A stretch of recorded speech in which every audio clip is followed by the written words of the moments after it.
I greet you one more time, folks. Let's go there. Homo Politicus on Enterprise TV. And I am Citizen Jones Hussein.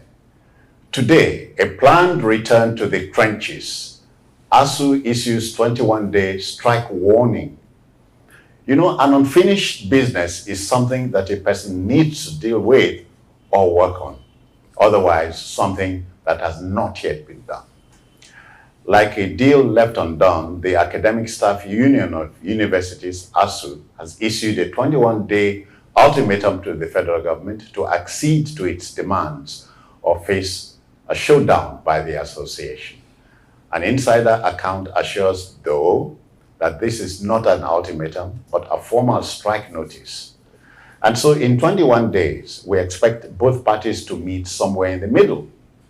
But both parties had met on June 26, 2024, if only to prevent another crippling strike. The federal government reportedly reneged on agreements reached at that July meeting. And so the cat and mouse game between the Asuu and the federal government dates back to 2009, if you remember, some 25 years ago. The issues in dispute are germane and non-negotiable. Now, the conventional practice, if you ask me, is for governments to honor agreements, but in my country, that appears to be taboo. Are we not strike weary? I am, personally. So shall we have a conversation? My conversationalists remain known to you, so let's meet and greet them. Cyril Abaku remains the genial gentleman he always had been. Cyril, I greet you. Welcome. Thank you. Cyril is the broadcaster and communications expert. He's joined by the unputdownable Emeka Madonagu, journalist and political commentator. Yeah, Emeka, welcome. I greet you. Hello, viewers. All right, folks. So we are not talking about something new. It's an old story. Yeah, but I mean, story that continues to unwind. And like a second show. But the second show must come to an end because the actors get to a point where they become weary and tired. But in this case, it's either deliberately being orchestrated by different parties for whatever reasons. Yeah, because you look at Asuu's demands, talking about the onboarding of teaching staff onto the UTAS platform that they should remove from IPPIS. A lot of things have been said about it. Even the JAM registrar, Professor Ishak Oloide, has spoken about it, that it's in order. And then you talk about their end allowances, you talk about money being owed them, you talk about the money due to them for the period they were on strike. All of these issues are so easy to resolve, but you just wonder why it appears that the Tinubu administration just doesn't care about anything other than their own comfort. They bought a jet in record time, even without National Assembly approval, bought a yacht, bought a brand, bought an Escalade chairman for the president. They bought vehicles for the first lady, bought renovated a resident, an existing resident for the vice president. To the tune of billions. But things are simple, and then increase salaries for judicial workers, for judges, then allowances for National Assembly members, all of these things. And then just what builds a society, which is education, is taking so much time. Emeka, but let me come from a cynical angle, if you permit this. It is said that if a dispute goes on for too long or longer than necessary, both parties are wrong. Have you bothered to consider that? Asuu can be wrong in this because the successive Asuu strikes have led to improved conditions in the universities. You have TED funds today, tertiary education trust fund, and TED fund go to universities. You will find that some of the best buildings, well built, were funded by TED fund. Yeah. Go to public universities. In fact, you will see there was one I went to, one of the campuses. And the best building on the entire campus was the one built by Tedford. Built. You go to Unilag, apart from the building donated by, I think, Chief Afe Babalola, Chief Wale Olanipeku, and some other people.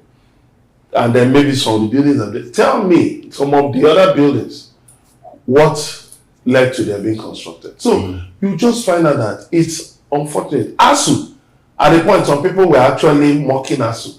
that they were more interested in improving. No, not theirs. Okay. That they should copy medical workers and judicial workers. Those ones usually go straight. They go on strike for personal reasons. Yeah. Improve our salaries, improve allowances. But you see, when Asuu is talking about its own strike, it usually puts conditions in universities first. Okay. Then you now talk about end allowances. Those ones are below in the pecking order. But you see judicial workers, go and check. The president just increased their salary. Go and look at theirs. They went on strike for 2 years in some states. They didn't bother. It wasn't about, go to courts. There are many courts in Nigeria today that don't have that. I went to a magistrate's court where the chief magistrate was, reading a judgment with, the flashlight on her phone. You see some of the courts in that complex. No singing, nothing. Right, usually employ the long hand, the right. It's horrible. So the judicial workers are not interested in that. Medical workers are not interested in that. Doctors are not interested in that. Nail on the head. They are interested in theirs. But Asuu has always talked about improving the quality of education. One other demand, that why should state governments be establishing universities? Simply because they want to benefit from Tedford, not to improve I was going the to quality go of there. learning. The president of Asuu, Cyril, is quarreling with, it says the government should stop the proliferation of universities, essentially because you don't fund them, but you establish them. It's germane. It is true. Very germane. And I'm not happy. So who is? I'm simply not happy. As I said, I'm strike weary. I like Emeka's passionate, if militant patriotism, but I frankly, it is debilitating discussing Nigeria sometimes. Well, but we have to keep talking. Yeah. Nigeria is fixed. Even the third fund, of course. I mean, I'm a firm believer. Yeah. I'm a disciple of Nigerian greatness, if you ask me. Yeah. Even if it was in dreamland, I would tell you I'm with them. But the problem, even the third fund is talking about. Have you seen this? What they're building in the name of universities? They are building plebeian, glorified secondary schools. Plebeian. Very, very, very plebeian and unbelievably ordinary jejune. Very jejune. Very jejune things. Yeah. Things. They don't qualify to be called anything. They are things in the name of schools. Okay. We went to school when, you look at the university. Usually it was deliberate that they have special aesthetics. The landscaping. Okay. Then the buildings themselves. The environment. Yes. The environment. It was meant to stimulate thought and to elevate man's thinking. Yeah. This was what it was all about in the first place. My university was Nigeria's first university of science and tech in the east of Nigeria. If you look at the walls of the buildings, they had this Gothic feel. It was higher than ordinary. Okay. So once you stepped into school, you knew that you were in a different environment altogether. But while I was in school, they started erecting all kinds of structures, third fund, PTF, and so on. The buildings were ugly. They didn't command any. And we were wondering. Lecturers were not being paid. The environment was becoming less and less dignified. And you wonder if these things are deliberate. No, but of course they are. So whose interest? Whose interest would that be serving? Emeka was referring earlier to the president's, the government priorities. They bought a Cadillac Escalade for the president. Then they bought a new presidential jet. Paid for a yacht, $5 billion in record time. Record time. This is bad leadership, and it must. I don't know, but it's very bad leadership. Yeah, if they don't know right from wrong, then they're not fit to be in that place. Okay. Right? The Utah's IPPS debate, in my opinion, was long settled. You know, I think some weeks back, government removed the university from the IPPIS. That's not even the whole conversation. UTAS has been proven to be far more efficient, much better, foolproof than IPs. What does it take a well-meaning government to come up and quickly say, you know what, university lecturers, we celebrate you, we know that you're the fulcrum of our development, we believe in your effort, and therefore we are going to adopt UTAS to replace IPs. I mean, how many of them pass through universities? That's the I'm not talking about the other way around. No, I'm not talking about, they were undergraduates, so they are graduates. They didn't go but how many of them actually? There is something that said that. People may pass through school, but they didn't go. No. Okay, please wait. I know the point you're making. A lot of them forged the papers to get to that place. Gentlemen. Didn't we see that breakout of a story from a state university in this country, very close to us here, that they are selling the certificates for us? Yes, now. Oh yeah. Then look at what Jam is saying. Benin. Go to Benin for 3-6 months. The Benin own got worse than that. The Benin own got to the point where they even had to open an office in Nigeria. Okay. That going to Benin was no longer worth it. Instead of spending money, just come in the office in Nigeria. You go there. But it's been a long time coming. Maybe you are not that old in Lagos like Emeka. Emeka can tell you about Oluwole. Oluwole, an active, part of Lagos. Yeah. If you wanted a first degree, you were ushered into a living room, given a bottle of beer, and your certificate after paying some money. If you wanted a master's degree, the beer would be upgraded to a whiskey or a brandy. But if you wanted a PhD, the top is what they bring. Because the devil himself came to came to the party and took a place. You see, but this is where I'm going. There are only so few countries in the world that fold their arms, and allow the tertiary education sector to rot. You know why I say so? We're fighting banditry, fighting terrorism, and all these things. The solution to those problems are not in Asuu Rock. Then they are every towers. On the street. Yes. If you Adolf Hitler fought World War II on the strength of the intellectuals he had. Oh yeah. Not before. Yes. Before you talk of the Nazi Wehrmacht. Emeka, you remember the Beetle came in the heat of the war. Yeah. A vehicle that could go across the Sahara Desert without overheating. Yes. Yeah. So that's what we are going now. Eggheads is talking about. That's what we are talking about here. The eggheads don't even have offices. They don't. Proper offices. The eggheads, actually their students have to sit on the floor to take lectures. No light, because they say the bills are so high. Yeah. Go to the hostels. It's horrible. I mean, in the 21st century, in many public universities, students still use this potty. Before now we talked about dropping the ball. That's doing. The ball has even disappeared. The ball has been torn to shreds. We had a professor, the Ikorodu-born professor, Awojobi. Yeah. Came with this vehicle. The vehicle. Autonomous. We should have built on it. But what happened? What about Izogo?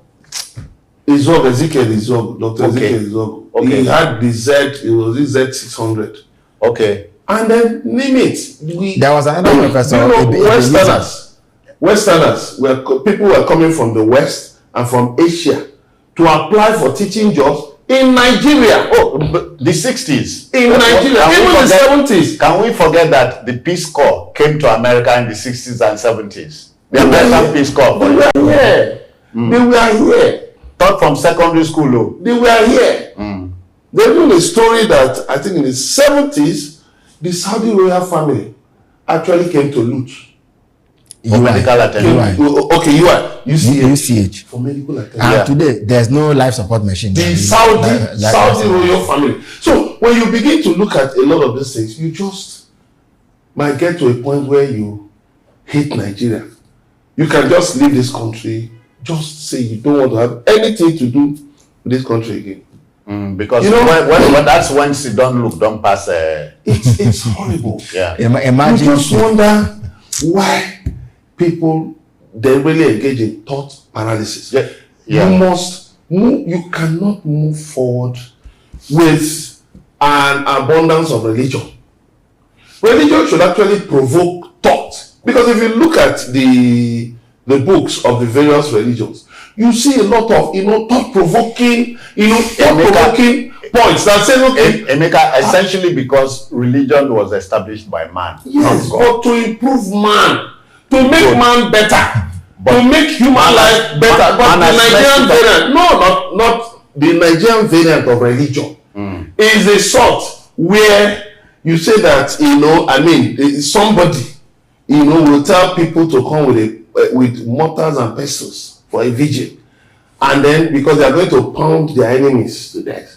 And then they are pounding. People are pounding. Seriously, it's not laughing matter.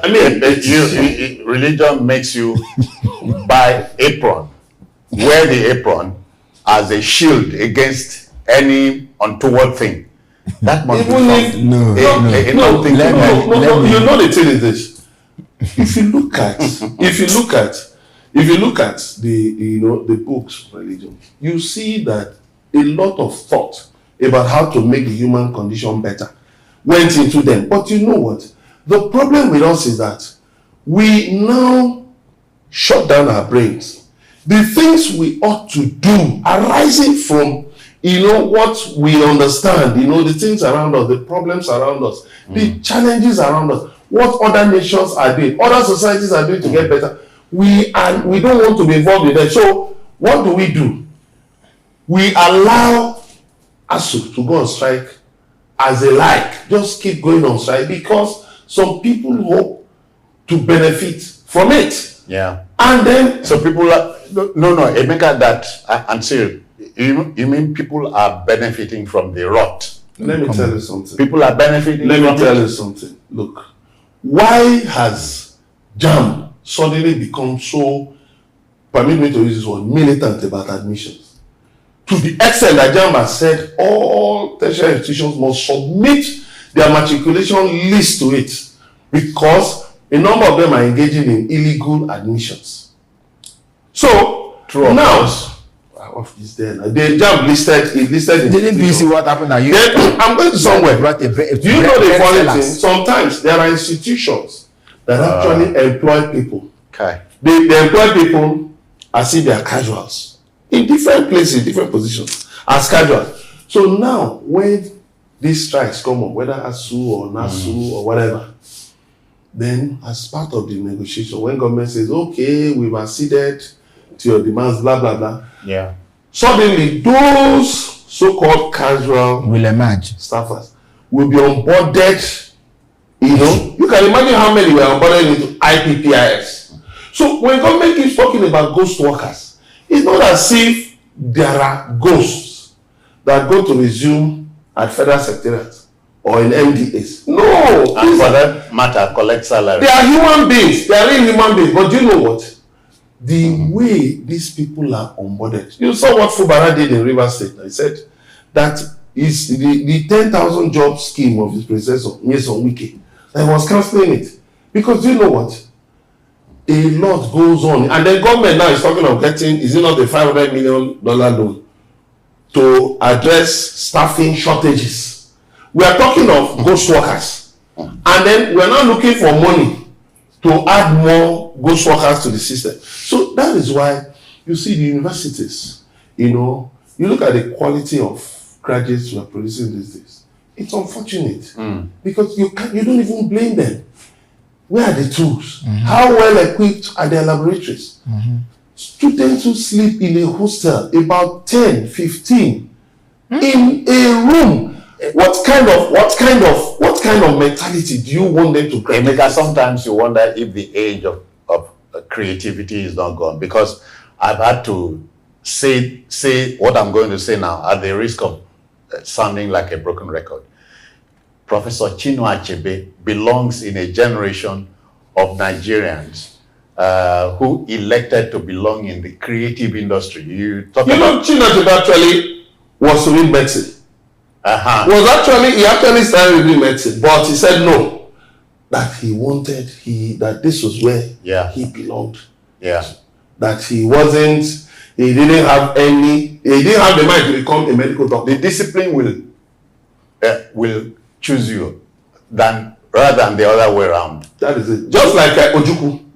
Ojukwu. Of course, the father sent him to Oxford, but he ended up in Nigerian army. And that made the father the man became exasperated. Yes. So there are many examples. Yeah. There are many examples of people, who found why I mentioned Chinua Achebe was at 28 years old, he wrote that monster book. Yes. But to underscore what you said earlier, a 28-year-old graduate of the now generation will find it difficult to describe the way to his village. May not have learned. The graduate may have entered the university at the age of 20. And because of Asuu strike, different things, they still trying to get into year 4 at 28. I mean, so that's it. So the point is, you just wonder why the same Nigerians who go through this, through the university system, whether it's public or private, because there are private universities that are bad, not worse than public universities. Yeah, Emeka and Asuu, your country, my country, decided to become a heavily certificated environment. Yeah, but there are everybody who feels like it wants to give you a certificate. But how come the same Nigerians will cross the shores, go to other countries and excel? What? I just wonder, is it that they just have an epiphany or what? The environment. But so that is what we're talking about. So when Asuu says they want to go on strike, and people say, Asuu has come again. But are you asking yourself the basic question? You send your children to a tertiary institution. Are you getting quality? Are they getting or quantity? Because you hear things from undergraduates. They talk about sorting. That there are lecturers that tell you that, look, if you like, be my most brilliant student, that if you don't sort me, you will not pass this course. If you don't sort him, the student will be sorted.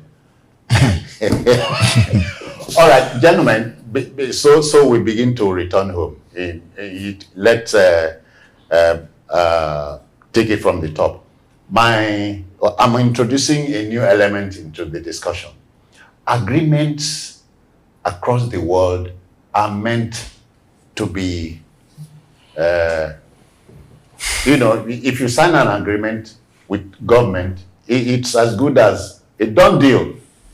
But the Asuu government wahala is 25 years old. Why do you think? And I'm still counting. Generally. Why do you think companies doing business with the Nigerian government have now resorted to going to resolve disputes abroad?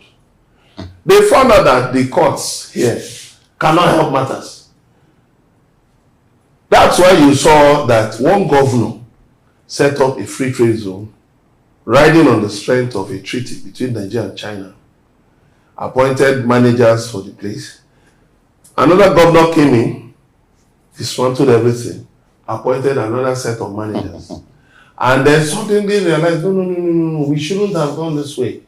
Now, the second set of managers said, no, you're not dealing with Nigerians, you're dealing with Chinese. And we'll show you how we'll deal with such matters. And what did they do? They went abroad, to courts abroad. Now we're running up, and after exhausting all the Tulenchi, all the grammar, we're now begging them to come. I'm surprised that you are shocked, because no, that was it. Because If Asuu was one Zhongshan Funcheng Chinese company, Asu's demands would have been made a long time ago. Because all they would have needed to do was just wait for the president to land. You get from life what you give to life, measure for measure. You cannot give 10 naira to life and get 15 naira in. It's what we are. What you put in is what you agree. Is what you agree. Is what we agree. So that will come out. And just in July here, just yesterday, in a manner of speaking, government and Asuu met, and they agreed to look at the dotted lines again. That's what and here we are. Yeah, because there's no Asuu is not Zhongshan Funcheng. It's not a Chinese company. So the point is that we have got to a level of shamelessness in this country that it doesn't matter anyhow. God will do it. You know, the problem in us is God will solve it. So we have outsourced our brains. In fact, we've willingly sold our brains, like somebody said, and put fufu in our brains. You know, instead of just sitting down to engage in critical thinking. That look, if we invest a lot of money in the education sector, like UNESCO says that education should take at least 26% of the annual budget of countries. You know, if you put 26%, you are going to make it. The money will come back to you because, you know, if you look at it, look at a lot of young people. Now they have become self-motivated, self-employed. Thank God for social media. Thank God for the internet. Then there are others who are on the other side of self-employment. You know, what we call scams, Yahoo and the rest of them. So why? Because we don't have an educational system that tries to, you know, create geniuses. We must emphasize a system that just produces. We must emphasize that the man who invented the social media was not an illiterate. Was literate. He didn't even. The man who even. Let's begin from the phone. The man who invented the telephone. How did that word "hello" come about? That was the name of his secretary, Miss Hello. And so each time we pick the phone, Miss Hello, Graham Bell, Miss Hello, Miss Hello, and the word removed Miss and held on to Hello.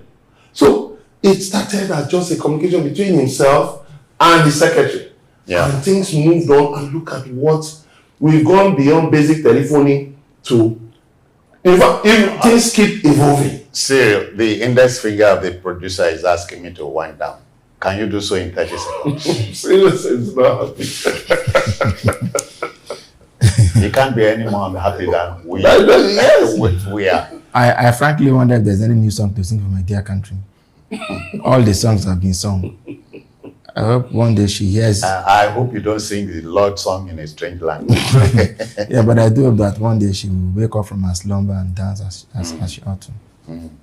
All right, Emeka, thank you. Our job is to keep molding opinion. Yeah. That's our job. And I want to thank you for both of you for coming. Cyril Abatu it's a pleasure. And Emeka Maduna. Thank you very much. All right, continue the debate from your part of town. But our job is done. I'm out of here. I'm Citizen Jones Hussein. Bye-bye now.